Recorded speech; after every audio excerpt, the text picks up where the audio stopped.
Gas की किल्लत में गांव की बहू का नया व्यापार। ये शहर के सबसे पॉश इलाके में से एक है जहां पर शहर के सबसे रईस लोगों के बंगले बने हुए हैं। इन्हीं बंगलों के बीच है जितेश का बंगला, जहां वो अपनी पत्नी, बेटे और गांव की बहू के साथ रहते हैं। जितेश का बंगला सभी बंगलों से अलग है क्योंकि उसके बंगले के सामने एक गार्डन है जो गांव के आंगन जैसा लगता है, जहां कोने में लकड़ियां, कंडे और मिट्टी का चूल्हा बना हुआ है। जितेश के बंगले के बगल में ही अभय का बंगला भी है। अपने बंगले की बालकनी में खड़ा अभय अपनी पत्नी वंदना के साथ कॉफी पी रहा है। तभी उन दोनों के कानों से भोजपुरी गाने का तेज शोर टकराता है। ये कौन सा गाना है और कौन फुल वॉल्यूम में ऐसा गाना सुन रहा है? मेरा तो सिर फटा जा रहा है। मीनाक्षी है। जब से ये गांव की बहू यहाँ आई है, मोहल्ले की शांति भंग हो गई है। इसे पॉश कॉलोनी में रहने का जरा भी तमीज नहीं है। जब से मीनाक्षी यहाँ आई है तब से हम सबका जीना हराम कर रखा है। आज तो उसे समझाना ही पड़ेगा कि अपना नॉइज वॉल्यूम बंद करे और हमें शांति से जीने दे। रहने दो, कॉलोनी वाले बोल बोल कर थक गए हैं, लेकिन ना ही मीनाक्षी समझती है और ना ही उसके घर वाले। गांव के लोगों से उम्मीद भी क्या ही की जा सकती है। वंदना अभय का हाथ पकड़कर उसे घर के अंदर ले जाती है। उस समय मीनाक्षी फुल वॉल्यूम में भोजपुरी गाना सुनती हुई अपने बंगलों के गार्डन में झाड़ू लगा रही थी। गार्डन की साफ सफाई करने के बाद मीनाक्षी मिट्टी के चूल्हे में लकड़ी और उपले रखकर आग जलाती है, जिससे धुआं उठता है जो पूरे मोहल्ले में फैलता है। धुआं आभा और विनय के बंगला के अंदर भी पहुंचता है, जिसे रोकने के लिए वो दोनों अपने बंगलों की खिड़कियां और दरवाजे बंद करके हॉल के सोफे पर जाकर बैठ जाते हैं। बहुत तो हो गया, अब मैं और नहीं झेल सकती। अब तो हद हो गई, पहले शोर अब ये धुआं। अब तो इसका ये रोज का हो गया है। परेशान कर रखा है जितेश की गांव वाली बहू ने। आज जाकर उसे समझाना ही पड़ेगा। ये क्या तमाशा है, इतनी पॉश कॉलोनी को भिंडी बाजार बनाकर रख दिया है। विनय और आभा जितेश के घर जाने के लिए अपने घर से निकलते हैं।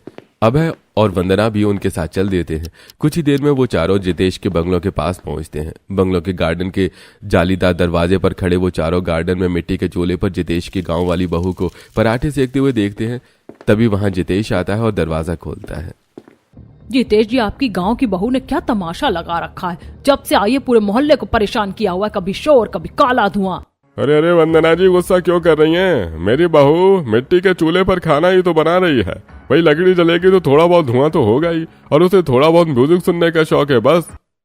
आपकी बहू को म्यूजिक सुनने का शौक है तो उससे कहिए हेडफोन लगाकर म्यूजिक सुने, और खाना मिट्टी के चूल्हे पर क्यों बनाना जब इतनी सुविधाएं हैं। अगर आपके पास गैस कनेक्शन नहीं है तो हमें बताइए, हम आपको गैस सिलेंडर या गैस पाइपलाइन का कनेक्शन दिलवा देंगे।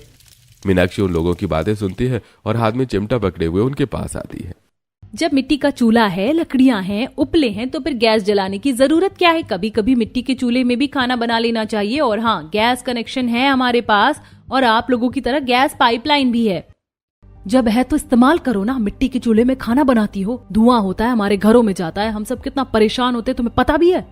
मुझे ज्ञान देने से पहले ना ये ना भूलो कि आप सबकी बड़ी बड़ी फैक्ट्रियां हैं जिनसे बहुत धुआं निकलता है, और बहुत लोगों को परेशानी भी होती होगी। जब आप उनके बारे में नहीं सोचते तो मैं आपके बारे में क्यों सोचूं?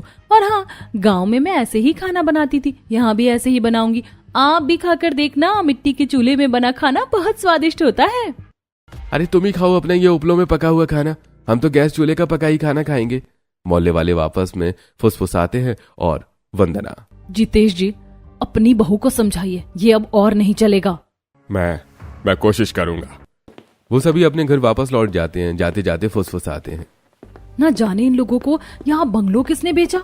बड़े आए मुझे समझाने वाले, पहले खुद को देखो फिर मुझे समझाना। बोलती हुई मीनाक्षी वापस पराठे सेकने लगती है। अब तक तो आपको पता ही चल गया होगा कि गांव की बहू कौन है और क्यों सोसाइटी वाले उसे समझाने में नाकाम रहे।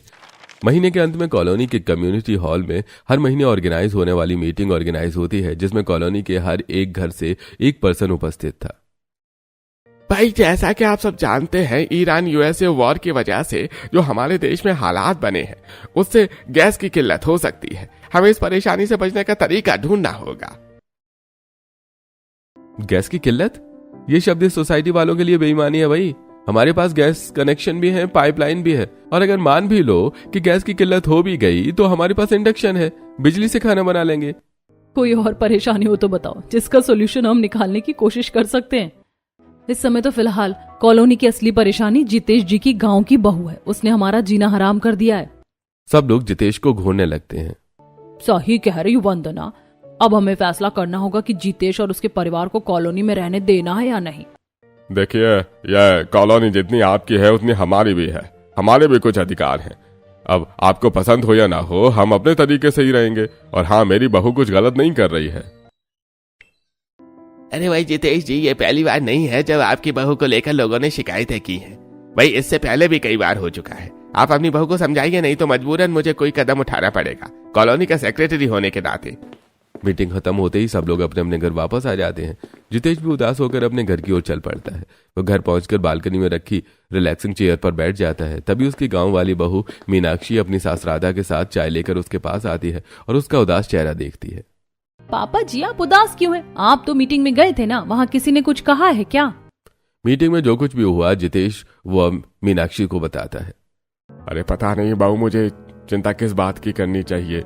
आने वाले समय में गैस की जो किल्लत हो सकती है उस बात की, या जो कॉलोनी वाले कहते हैं इस बात की। पापा जी, ऐसा लगता है कि इस कॉलोनी के लोगों ने कभी भी मिट्टी के चूल्हे में बना खाना नहीं खाया होगा, तभी वो ऐसी बातें करते हैं। और आपको किसी भी बात की चिंता करने की जरूरत नहीं है, मैं हूँ ना, सब संभाल लूंगी। बहू, तुम गांव की हो ना, इसके लिए तुम्हारे तौर तरीके से इन लोगों को पसंद नहीं आ रहे हैं। मम्मी जी, मैं अपने आप को नहीं बदलूंगी, मैं गांव की हूँ तो ये लोग मुझे कम ना समझे। मैं हर मुसीबत का सामना करना जानती हूँ, मेरे हाथ रोटियां गोल बनाना भी जानते हैं और लठ उठाकर लड़ना भी। शांत हो जाओ बहू, ऐसी नौबत नहीं आएगी। मीनाक्षी अपने सास ससुर का सपोर्ट पाकर शहर के बंगलों में भी वैसे ही रहती जैसे अपने गांव में रहती। मीनाक्षी ने शहर के एक बड़े मंदिर जहां गौशाला भी थी, वहां के पुजारी से बात करके गोबर की व्यवस्था कर ली थी। वो रोज वहां से गोबर लाती और गार्डन में लगे तुलसी के पौधे के आसपास और मिट्टी का चूल्हा लीपती और बचे हुए गोबर के उपले बना लेती। मीनाक्षी के बंगलों के पास से गुजर रही रईस औरतें जब भी उसे ऐसा करते देखती तो उसका मजाक उड़ाती। उस दिन वंदना और दीपिका ने अपना काम किया। मीनाक्षी के यहाँ आने से पहले बच्चों को गर्मी की छुट्टियों में गांव भेजना पड़ता था ताकि वो अपनी संस्कृति से जुड़े रहें, और अब तो गांव का पूरा माहौल हमें यही मिल रहा है। मिट्टी के चूल्हे में खाना बनाना, गोबर से लीपना, उपले, लकड़ी, पूरा गांव का माहौल है। अरे नहीं दीपिका, अभी कुएं की कमी है, फिर फुल गांव की वाइब आएगी। मीनाक्षी उनकी बातें सुनकर मुस्कुराती है और मैं तो गाय भी पालने वाली हूँ, फिर आप मुझे दूध दूते भी देखना। फिर आपके बच्चे देखेंगे कि गांव के लोग गाय की सेवा कैसे करते हैं और दूध कैसे दूहते हैं। मीनाक्षी के पास हर बात का जवाब होता था, लेकिन हाँ, उसकी बात का जवाब हर किसी के पास नहीं होता था। वो दोनों मीनाक्षी का जवाब सुनकर वहां से अपना मुंह बनाकर चली जाती हैं। कॉलोनी की हर एक घर की अलग ही कहानी थी। कुछ दिनों बाद अपने बंगलों के किचन में सुबह का नाश्ता बना रही दीपिका पास खड़ी अपनी सास बिंदु से, मम्मी जी, वैसे हमारे पास गैस पाइपलाइन का कनेक्शन तो है, लेकिन खाली सिलेंडर भी भरवा लेना चाहिए। क्या पता आने वाला समय कैसा हो। हम लॉकडाउन से गुजर चुके हैं तो हमें बीते समय से सीख लेकर आने वाले समय के लिए तैयार रहना चाहिए। तुम चिंता मत करो बहू, मैंने 10 दिन पहले सिलेंडर का नंबर लगा दिया था। एजेंसी में फोन करके पूछती हूँ कि सिलेंडर अब तक आया क्यों नहीं। बिंदु 3-4 बार गैस एजेंसी का नंबर डायल करती है, लेकिन कोई भी कॉल रिसीव नहीं करता। एजेंसी वाला फोन क्यों नहीं उठा रहा। बिंदु हॉल में बैठे अपने पति रवि के पास जाती है और देखो ना रवि बेटा, सिलेंडर का नंबर लगाया, आज पूरे 10 दिन हो गए, लेकिन सिलेंडर अभी तक नहीं आया और एजेंसी वाला भी फोन नहीं उठा रहा। तुम एक काम करो, तुम ही जाकर एजेंसी से सिलेंडर ले आओ। रवि खाली गैस सिलेंडर कार की डिक्की में रखकर गैस एजेंसी पहुंच जाता है। वहां पहुंचकर देखता है कि बहुत सारे लोग खाली गैस सिलेंडर लिए काफी लंबी लाइन लगाकर खड़े हैं। कुछ लोगों की भीड़ सिलेंडर से भरे ट्रक के पास जमा है। एजेंसी के लोग उन्हें समझाने की कोशिश कर रहे हैं। अरे भाई भैया, बात समझो, सिलेंडर उसे ही मिलेगा जिसका कनेक्शन है, ब्लैक में नहीं मिल रही है किसी को। रवि कार पार करके भोला के पास जाता है और भैया, नंबर लगाए 10 दिन हो गए हैं, फिर भी सिलेंडर क्यों नहीं आया।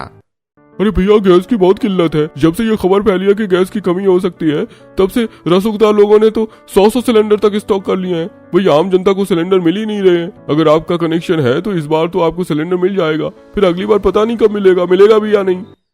रवि कार से खाली सिलेंडर निकालकर ट्रक के पास लाकर रखता है। रवि के फोन में गैस एजेंसी का OTP चेक करके ही भोला उसे भरा सिलेंडर देता है। रवि वहां जमा भीड़ को देखता है और अरे बड़ी से बड़ी किल्लत में हम जैसे अमीरों को सरवाइव कर सकते हैं, हमारा बेचारा गरीब खाता है। भाई इस बार अमीरी गरीबी कुछ नहीं है, गैस की किल्लत सबके लिए बराबर होगी और सबका इम्तिहान एक जैसा लेगी। भोला की बात सुनकर रवि भरा हुआ सिलेंडर कार की डिक्की में रखकर वापस घर लौट आता है। आने वाले समय में गैस की किल्लत हो सकती है, ये बात मीनाक्षी के घर वालों को भी पता चलती है।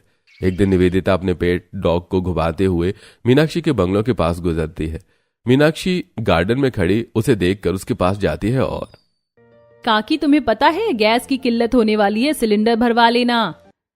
हमें गैस भरवाने की जरूरत नहीं है, हमारे यहाँ पाइपलाइन से गैस आती है। एंड डोंट कॉल मी काकी, कॉल मी मिसेस निवेदिता। निवेदिता वहां से आगे बढ़ जाती है। मीनाक्षी की तरह उसका ससुर जितेश भी मोहल्ले में जिसे भी देखता उसे आगाह करने की कोशिश करता। जितेश उस दिन क्लब हाउस जाता है और वहां पत्ते खेल रहे अभय, विनय और रोहित से। देखिए सिलेंडर भरवा लिया ना, आने वाले समय में गैस की किल्लत हो सकती है। अरे होने दो, गैस की किल्लत, हमारे घरों में इंडक्शन है, बिजली की किल्लत तो नहीं होगी ना। अरे हम इंडक्शन से खाना बना लेंगे, तुम अपना देखो, तुम कैसे खाना बनाओगे। अरे भाई मेरे यहाँ भी खाना बन जाएगा, मेरी गांव की बहू है, वो मिट्टी के चूल्हे में खाना बनाना जानती है। लगता है पूरी कॉलोनी धुआं धुआं करोगे आप लोग। हमारी पिछली वार्निंग नजरअंदाज करने या हल्के में लेने की कोशिश मत करना, अगर ऐसा हुआ तो क्या हो सकता है वो ध्यान में रखना। जितेश क्लब हाउस से वापस घर लौट जाता है और सोसाइटी के सेक्रेटरी रोहित की बातों को नजरअंदाज करके अपने पूरे परिवार के साथ आने वाली क्राइसिस का सामना करने की तैयारी में जुट जाता है। मीनाक्षी के साथ मिलकर वो गार्डन में भट्टी खोदता है। फिर मीनाक्षी अपने पति धर्मेंद्र के साथ कॉलोनी के सूखे पेड़ों को काटकर लकड़ियां जमा करती है और गीली मिट्टी से चूल्हे मजबूत करके गोबर से लीपती है। ऐसा करते हुए अपने अपने बंगलों की बालकनी में खड़ी आभा और वंदना मीनाक्षी को देखती हैं और पता नहीं कैसे मीनाक्षी गोबर में हाथ खराब कर लेती, गीली मिट्टी कैसे उठा लेती, मुझे तो देख कर ही घिनाती है। मुझसे तो ये काम भी ना हो, चाहे मैं भूखी मर जाऊं, लेकिन मैं मिट्टी से चूल्हा कभी ना बनाऊं, गोबर से हाथ कभी ना गंदे करूं। मीनाक्षी उनकी बातें सुनती हैं और मैं गांव की हूँ, मैं मिट्टी में पैदा हुई हूँ, मिट्टी में ही मिल जाऊंगी, तो मिट्टी से कैसे घिन कर सकती हूँ। जिस समय मीनाक्षी आने वाली क्राइसिस का सामना करने की तैयारी कर रही थी, उस समय कॉलोनी के सभी लोग गैस पाइपलाइन, गैस सिलेंडर और इंडक्शन के भरोसे निश्चिंत बैठे थे। कुछ दिनों बाद वंदना सुबह उठकर किचन में जाती है, ऑटोमेटिक चूल्हे की नॉब घुमाती है लेकिन गैस नहीं जलती। फिर वो माचिस की तीली जलाती है, फिर भी गैस नहीं जलती। गैस नहीं आ रही है। वंदना हॉल में बैठे अखबार पढ़ रहे अभय के पास जाती है। पाइपलाइन में गैस नहीं आ रही, एजेंसी को फोन लगाओ तो। अभय टेबल पर रखा फोन उठाता है और 4-5 नंबर डायल करने के बाद एजेंसी वाला भोला फोन उठाता है। अभय कुछ बोल पाता है उससे पहले ही उसे भोला का जवाब मिल जाता है। अरे भाई गैस की बहुत किल्लत है, पूरे शहर में गैस कटौती शुरू हो गई है, ये किल्लत कब तक रहेगी नहीं पता। इतना बोलकर भोला फोन डिस्कनेक्ट कर देता है। अरे उन्हें कटौती शुरू कर दी है भाई, लेकिन घबराने वाली कोई बात नहीं है, हमारे पास इंडक्शन है ना, आपसे इंडक्शन में खाना बनेगा। अबे स्टोर रूम से इंडक्शन चूल्हा, इंडक्शन कुकर और बाकी के बर्तन निकालकर किचन में रखता है और वंदना इंडक्शन प्लग इन करके चाय बनाती है। कॉलोनी के जिस घर में सिर्फ गैस पाइपलाइन का कनेक्शन था, उस घर में अभय के घर की तरह इंडक्शन निकल चुके थे और जिन घरों में सिलेंडर भी थे उन घरों में खाना पहले जैसा ही बन रहा था। वैसे मीनाक्षी के घर में दोनों ही थे, वो तो शौकिया तौर पर मिट्टी के चूल्हे में खाना बनाती है। एक दिन मॉल में सब्जी खरीद रही मीनाक्षी की मुलाकात वंदना से होती है। वंदना जी, मेरे घर की गैस खत्म हो जाएगी तो मैं मिट्टी के चूल्हे पे खाना बना लूंगी, आप कैसे बनाओगी? मैं तुम्हारी तरह गांव वाली नहीं हूँ, मेरे पास दूसरे ऑप्शन है। मेरे पास इंडक्शन है, बिजली से चलने वाला, बस एक बटन दबाओ फटाफट खाना बन जाता है। ये बढ़िया है, तुम भी क्यों नहीं ले लेती? ओह, मैं तो भूल ही गई थी कि तुम तो गांव की हो, तुम्हें तो इंडक्शन का मतलब ही नहीं पता होगा। मीनाक्षी वंदना की बात का जवाब नहीं देती। वो दोनों सब्जियां खरीद कर अपने अपने घर चली जाती हैं। कुछ दिनों बाद एक एक करके कॉलोनी के हर एक घर के गैस सिलेंडर खत्म हो जाते हैं और वो सभी इंडक्शन चूल्हे पर शिफ्ट कर लेते हैं और मीनाक्षी मिट्टी के चूल्हे में खाना बनाना शुरू कर देती है। एक सुबह कॉलोनी के सभी किचन्स की तरह रोहित के बंगलों के किचन में भी उसकी पत्नी कल्पना इंडक्शन चूल्हे में चाय बना रही थी। तभी अचानक पूरी कॉलोनी की लाइट कट जाती है और इंडक्शन बंद हो जाते हैं। कल्पना भागकर वॉशरूम में ब्रश कर रहे रोहित के पास जाती है। बिजली विभाग को फोन लगाओ, पता करो लाइट क्यों कटी है और कब तक आएगी। ब्रश करता हुआ रोहित वॉशरूम के बाहर आकर बेड में रखा फोन उठाता है और बिजली विभाग की लैंडलाइन पर कॉल कर लेता है। आभा और विनय के घर में इन्वर्टर लगा हुआ था। जिस समय लाइट कटी उस समय हॉल में बैठे चाय पीते हुए आभा और विनय टीवी पर न्यूज देख रहे थे। ईरान और यूएसए वॉर का असर पूरी दुनिया पर हुआ है, हम भी उसके असर से अछूते नहीं है। पहले गैस की किल्लत और अब कोयले की कमी। कोयले की कमी की वजह से बिजली उत्पादन में भारी कमी आई है, जिस वजह से देश भर में बिजली कटौती शुरू हो गई है। देशवासियों को आगे चलकर ज्यादा परेशान न होना पड़े, इसीलिए जरूरी कदम उठाया गया है। अरे तो इस वजह से बिजली कटी है। यही बात बिजली विभाग से रोहित को पता चलती है और वह कल्पना से बताता है। रोहित की बात सुनते ही कल्पना बेड पर बैठ जाती है और अब खाना कैसे बनेगा, बच्चे क्या खाएंगे? तभी मीनाक्षी के मिट्टी के चूल्हे का धुआं उनके घर में आता है। एक तो मैं पहले से ही बहुत परेशान हूँ और ऊपर से ये धुआं, मैं अब और टॉलरेट नहीं कर सकती। अरे भाई आज फैसला होकर ही रहेगा, इस कॉलोनी में या तो मीनाक्षी का धुआं रहेगा या वो। रोहित और कल्पना की तरह ही वंदना, अभय, दीपिका, रवि, आभा और विनय भी गुस्से से तमतमाते हुए मीनाक्षी के बंगलों पहुंचते हैं और जालीदार दरवाजे से मीनाक्षी को मिट्टी के चूल्हे पर रोटियां सेकते हुए देखते हैं। चूल्हे की आग से उसका चेहरा दमक रहा है। धुआं अब भी उठ रहा है, पर धुएं का उसके चेहरे पर कोई असर नहीं दिख रहा है। मीनाक्षी उन्हें देखती है और अरे आप सब एक साथ यहाँ, अब आ ही गए हो तो एक एक रोटी खाकर ही जाना। भाई हम यहाँ रोटी खाने नहीं आए हैं, हम तुम्हें ये बताने आए हैं कि अब या तो मोहल्ले में ये धुआं रहेगा या तुम रहोगी। मीनाक्षी का पूरा परिवार उन लोगों को देखकर पहले ही वहां जा चुका था। वो सभी दरवाजे के पास जाते हैं और देखिए तुम सब गुस्सा क्यों करते हो? लगता है तुमने न्यूज नहीं देखी। न्यूज देखी होती तो ऐसा नहीं बोलती। ना गैस है ना बिजली है तो खाना कैसे पकेगा? तुम ही बता दो। मेरी बहू तुम्हारे बताए तरीके से खाना पका लेगी? उसकी बात सुनकर सब खामोश हो जाते हैं। लेकिन अरे मेरे घर पर इन्वर्टर लगा है और इंडक्शन भी है। अपनी बहू को आटा दाल चावल लेकर मेरे घर भेज देना, वो इंडक्शन चूल्हे पर खाना पका लेगी। धर्मेंद्र विनय का कुछ देर तक मुंह देखता रहता है और फिर जोर से हंसता है। अरे चाचा जी, इन्वर्टर चार्ज करने के लिए भी बिजली चाहिए, तो आप ही बताओ कितनी बार खाना बनेगा आपके घर में? उन लोगों के पास धर्मेंद्र और जितेश की बात का कोई भी जवाब नहीं था। वो सभी गुस्से और बेबसी में वापस लौट जाते हैं। सभी कॉलोनी वाले घर पहुंचकर रात का बचा हुआ खाना या पैकेज्ड फूड जैसे बिस्किट, चिप्स या फिर दूसरे स्नैक्स खाकर गुजारा करते हैं। दोपहर से शाम हो जाती है, सूरज ढलने वाला होता है, लेकिन लाइट नहीं आती। धीरे धीरे सूरज आसमान से गायब हो जाता है और अंधेरा पूरी कॉलोनी को, पूरे शहर को अपने आगोश में ले लेता है। जो कॉलोनी एक शाम पहले तक अंधेरा होते ही रंग बिरंगी लाइटों से जगमगाने लगती थी, उसी कॉलोनी के बंगलों अब अंधेरे के आगोश में है।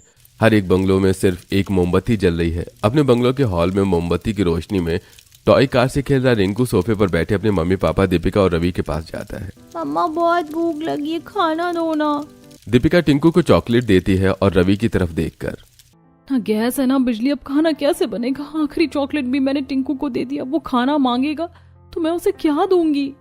न जाने ये गैस की किल्लत कब खत्म होगी। रेस्टोरेंट भी सब बंद पड़े होंगे, नहीं तो हम रेस्टोरेंट से खाना मंगवा लेते। तभी अंधेरे में डूबे रवि को मीनाक्षी के आंगन में जल रहे मिट्टी के चूल्हे की आग में उम्मीद की रोशनी दिखाई देती है। लगता है अब हमें वो करना होगा जो हम कभी भी नहीं करना चाहते थे। क्या? आओ मेरे साथ। दीपिका और टिंकू को अपने साथ लेकर रवि अपने घर के आंगन में मिट्टी के चूल्हे में बड़े से बर्तन में खिचड़ी बना रही मीनाक्षी के पास जाता है। उस रात न जाने क्यों गार्डन का दरवाजा खुला हुआ था, जिस वजह से उन लोगों के वहां पहुंचने से पहले ही लगभग सभी कॉलोनी वाले वहां अपने बच्चों के साथ पहुंच चुके थे। लेकिन उनमें से कोई भी मीनाक्षी को कुछ बोल नहीं रहा था। मीनाक्षी भी ऐसे बर्ताव कर रही थी जैसे उसका ध्यान सिर्फ चूल्हे की आग जलाने में हो। आखिरकार दीपिका पहल करती है। मैं क्या कह रही थी?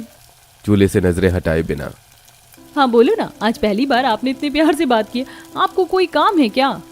नजरें झुकाए हुए, सिर्फ दीपिका को ही नहीं, आज हम सबको तुमसे काम है।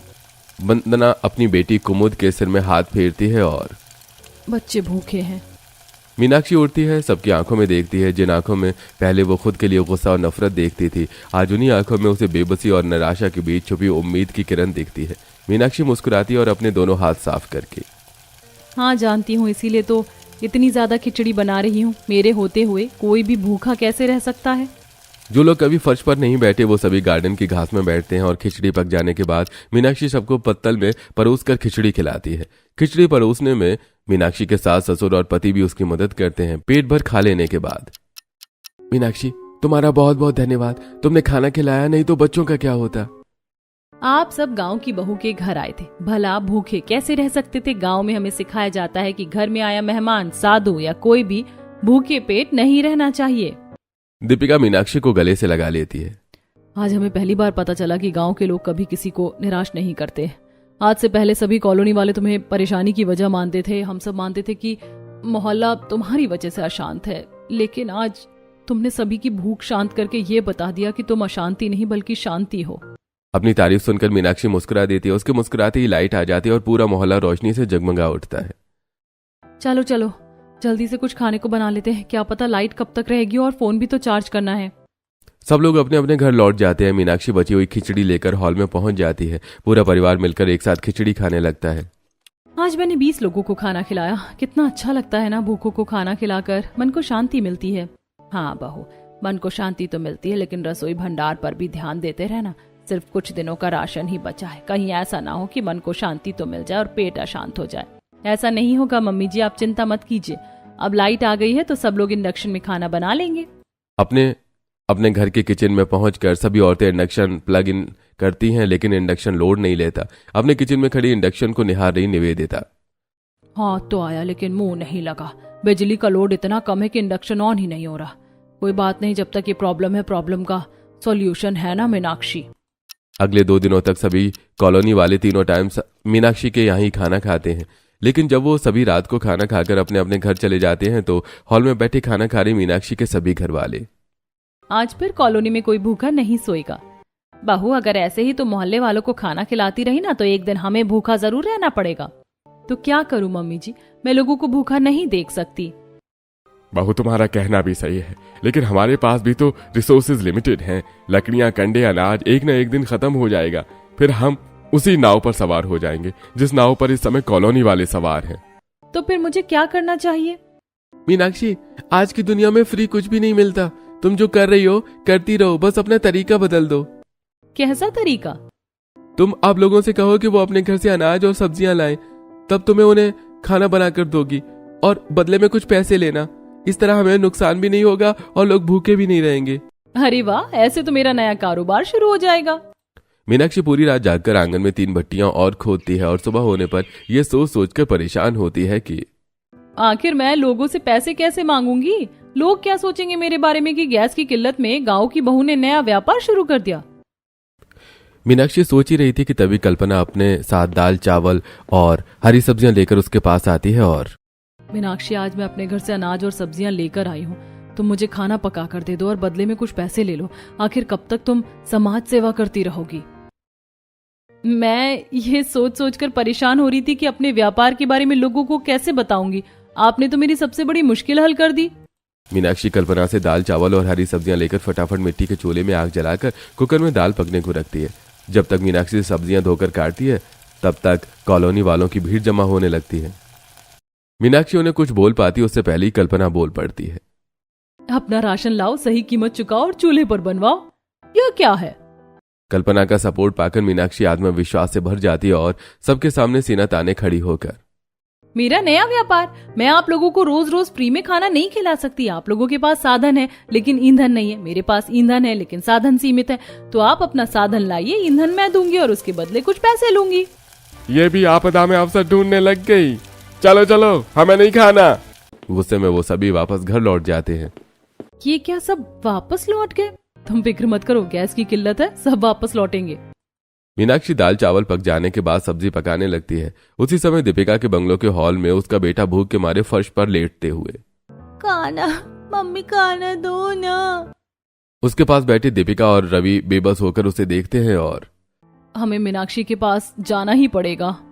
दीपिका और रवि अपने घर से दाल और चावल लेकर मीनाक्षी के पास पहुंच जाते हैं। तब तक मीनाक्षी कल्पना का खाना बनाकर उसे घर भेज चुकी थी। मीनाक्षी दाल चावल पकाकर दीपिका से कुछ पैसे लेती है। इस तरह मीनाक्षी का कारोबार चल पड़ता है। शाम होते होते सभी कॉलोनी वाले मीनाक्षी के खाना पकवा चुके थे। काम खत्म होने के बाद मीनाक्षी गुल्लक लेकर हॉल में पहुंचती है और सभी घर वाले मिलकर पैसे गिनते हैं। भाई, आज पहले दिन में ही अच्छी कमाई हुई है। गैस की किल्लत में गांव की बहू का नया व्यापार चल पड़ा। हाँ वो तो है, लेकिन एक बात से मैं बहुत परेशान हुई हूँ। ये लोग बासी सब्जियां लेकर आए थे, छीलने और काटने में काफी समय लगा। मीनाक्षी, तो तुम एक काम क्यों नहीं करती? तुम गांव की हो, तुम्हें सब्जियां उगाना भी आता होगा, तो सब्जियां उगाओ और बेचो। इस तरह मोहल्ले वालों को ताजी सब्जियों का स्वाद भी पता चल जाएगा। अब अपनी असली काबिलियत दिखाने का समय आ गया है। अब मैं सब्जियों का व्यापार भी शुरू करूंगी। मीनाक्षी अगले दिन से ही कॉलोनी वालों को खाना बनाकर देने के साथ साथ गार्डन में खुदाई करके टमाटर, भिंडी, बैंगन और लौकी के बीज बो देती है और मंदिर से लाया हुआ गोबर और खाद डालकर उग रहे पौधों को पोषण भी देती है। मीनाक्षी के सास ससुर उसे सब्जियों के पौधों की रोपाई करते हुए देखते हैं और अरे, पिताजी ने गांव के खेत बेचकर शहर में जमीन ली थी ताकि हमें खेती न करना पड़े, लेकिन हमारी गांव की बहू ने तो यहाँ भी खेती शुरू कर दी। पापा जी, गांव की बहू हूँ, खेती तो करूंगी ही। सही पोषण, समय पर पानी और सही देखरेख मिलने पर सब्जियों के पौधे देखते ही देखते बड़े हो जाते हैं और टमाटर, भिंडी, बैंगन और लौकी से लद जाते हैं। तब भी गैस की किल्लत खत्म नहीं हुई थी। हाँ, लेकिन कॉलोनी वालों को मीनाक्षी से शिकायत जरूर दूर हो गई थी। एक शाम मोहल्ले वाले अपना अनाज और कुछ बासी सब्जियां लेकर मीनाक्षी के गार्डन में आते हैं। तीनों भट्टियां और चूल्हे में आग जलाए बैठी मीनाक्षी, मैंने अब तक आपको दिए हुए अनाज से खाना बना कर दिया, लेकिन अब मेरे पास कुछ और भी है। अब क्या है तुम्हारे पास? मेरी उगाई हुई ताजी ताजी सब्जियां। आप कहो तो मैं ताजी सब्जियां बनाकर आपको दे सकती हूँ, बदले में आप मुझे उसके कुछ पैसे दे देना। निवेदिता सोचने लगती है, लेकिन तब तक उसके पास खड़ी वंदना, ठीक है, बस सब्जी टेस्टी होनी चाहिए। वंदना की तरह कल्पना और दीपिका भी सब्जियों के लिए हामी भर देती हैं। मीनाक्षी उन सबको आलू बैंगन और टमाटर का बढ़िया सा भरता बनाकर दाल चावल और रोटियों के साथ देती है। वो सभी अपने अपने बंगलों वापस लौट आते हैं और अपने बंगलों के हॉल में बैठे भरता रोटी खा रहे वंदना और अभय। वाह, भरते का स्वाद तो लाजवाब है। गैस का पका खाना खा खा कर हम मिट्टी के चूल्हे में बने खाने का स्वाद ही भूल गए थे। भरता खाकर मुझे अपनी दादी की याद आ गई। वो भी खेत से ताजे बैंगन और टमाटर तोड़ कर लाती थी और जलते उपलों से भूनकर ऐसा भरता बनवाती थी। इन दोनों की तरह ही कल्पना और रोहित भी हॉल में बैठे भरता रोटी खाते हैं और हमें लगता है कि इस आपदा में गांव की बहू ने व्यापार करने का अवसर नहीं ढूंढा, बल्कि हमें अवसर दिया है रुककर ये सोचने का कि हम किस दिशा में जा रहे थे। भाई लकड़ी की धीमी आंच में पका खाना खाकर समझ में आ रहा है कि गांव के लोगों को बीपी, शुगर, थायराइड और गैस जैसी गंभीर बीमारियां क्यों नहीं होती। खाने और मीनाक्षी की तारीफ करते हुए वो सभी खाना खाते हैं और फिर 2 दिन बाद हर महीने कम्युनिटी हॉल में ऑर्गेनाइज होने वाली मीटिंग ऑर्गेनाइज होती है, जिसे कॉलोनी के हर एक घर से एक मेंबर अटेंड करता है। मीनाक्षी पहली बार वो मीटिंग अटेंड कर रही थी। वो सहमी हुई कोने की चेयर पर बैठी हुई थी। पता नहीं मम्मी पापा ने मुझे इस मीटिंग में क्यों भेज दिया। पता नहीं ये लोग मुझे क्या कहेंगे। तभी पोडियम में खड़ा रोहित बोलना शुरू करता है। गैस की किल्लत की वजह से कौन कौन सी परेशानियां हो सकती हैं, यह हमें नहीं पता, क्योंकि जिस समय पूरा देश गैस की किल्लत का सामना कर रहा है उस समय हम पेट भरकर खाना खा रहे हैं गांव की बहू के नए व्यापार की वजह से। पूरा कम्युनिटी हॉल तालियों की गड़गड़ाहट से गूंज उठता है। निवेदिता खड़ी होती है और बात सिर्फ खाने तक सीमित नहीं रही, बल्कि उससे भी आगे की है। मीनाक्षी के नए व्यापार की मैं सबसे बड़ी विरोधी रही हूँ। मुझे उसका व्यापार बिल्कुल भी पसंद नहीं आया था, लेकिन अब मैं समझ गई हूँ कि मैं गलत थी। मैं नहीं जानती थी कि मीनाक्षी को उसके नए व्यापार से कितना प्रॉफिट हुआ या कितना लॉस हुआ, लेकिन इतना जरूर बता सकती हूँ कि मुझे बहुत प्रॉफिट हुआ और मेरी हेल्थ इंप्रूव हुई है। अपनी तारीफ सुनकर मीनाक्षी खुशी से फूली नहीं समा रही थी। मीटिंग खत्म होने के बाद वो अपने घर वापस लौट जाती है। घर पहुंचकर मीनाक्षी सब्जियों की सिंचाई करने लगती है और उसके दिमाग में एक और आइडिया आता है। फिर शाम को जब सभी कॉलोनी वाले उसके पास राशन लेकर पहुंचते हैं तो आज खुश तो बहुत होगी तुम, निवेदिता जी ने तुम्हारी तारीफ जो की है। हाँ वो तो हूँ, लेकिन उन्होंने मुझे एक और व्यापार करने के लिए प्रेरित कर दिया है। कैसा व्यापार? मैंने सोचा कि आप लोग मिट्टी के चूल्हे में बना खाना और मेरी उगाई ताजी सब्जियां तो खा ही रहे हैं, तो क्यों ना मैं आपको अपनी तरह चूल्हे में खाना बनाना और सब्जियां उगाना सिखा दूं। हम सब ये कैसे सीख पाएंगे और सब्जियां कहाँ उगाएंगे? आप सबके बंगलों में टेरेस तो है ही और बैकयार्ड भी है। जैसे आप सभी फूलों के पौधों की देखभाल करती हैं, वैसे ही सब्जियों के पौधों की देखभाल करनी होगी। बस खाद पानी समय पर देते जाइए और बदले में आपको सब्जियां मिलेंगी। बीज कैसे बोना है और पौधों की देखभाल का तरीका मैं आपको सिखा दूंगी। हाँ, हमें तो सब्जी मिल जाएगी, बदले में तुम्हें क्या मिलेगा? मैंने नया व्यापार शुरू किया है तो आप लोगों से फीस लूंगी और मिट्टी के चूल्हे में खाना बनाना भी सिखा दूंगी। ये भी सही है। उस दिन के बाद कॉलोनी की सभी औरतें और कुछ आदमी भी मीनाक्षी के गार्डन में ही सब्जियां उगाना, उनकी देखभाल करना और मिट्टी के चूल्हे में खाना बनाना सीखते हैं। कुछ दिनों बाद वो सभी लगभग सब कुछ सीख चुके थे। एक रात मीनाक्षी ढेर सारे कंडे जलाकर सभी औरतों के साथ मिलकर दाल और बाटी बनाती है और जल रहे अंगार के इर्द गिर्द बैठकर सभी कॉलोनी वाले एक साथ मिलकर खाते हैं। भाई ये तो गांव जैसे है, ऐसे खाना बहुत सालों बाद खाया है।